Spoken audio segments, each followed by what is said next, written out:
మా ఊర్లో ఒక పండగ జరిగిందండి. ఆ పండగకి అందరూ డిఫరెంట్ డిఫరెంట్ వంటకాలన్నీ కూడా చేశారు. అందరూ వాటిని డిస్‌ప్లే చేశారు. సో, ప్రతి ఒక్కరి ఇంటి నుంచి కూడా ఒక వివిధ వెరైటీస్ ఆఫ్ ఫుడ్స్ అనేవి చూసాను. నేను ఆలోచించాను.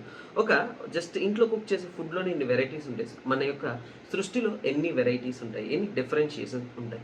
సో, అదేనండి ఈరోజు నేర్చుకునే టాపిక్ బయోడైవర్సిటీ. బయోడైవర్సిటీ అంటే ఏంటి? ఒక జీవి యొక్క స్పీసీస్‌ని బట్టి డిఫరెన్షియేషన్ ఉండొచ్చు. అలాగే ఏంటంటే స్పీసీస్ డైవర్సిటీ ఉండొచ్చు. అలాగే ఎకోసిస్టమ్‌ని బట్టి డైవర్సిటీ ఉండొచ్చు.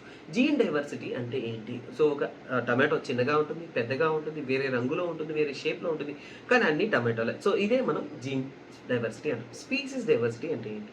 సో, ఒక ఎలిఫెంట్ ఉంటుంది అడవిలో, అలాగే టైగర్ ఉంటుంది, లయన్ ఉంటుంది. డిఫరెంట్ డిఫరెంట్ అనిమల్స్ ఉంటాయి. సో, వేరే వేరే స్పీసీస్ చెందిన అనిమల్స్ ఉంటాయి కాబట్టి స్పీసీస్ డైవర్సిటీ.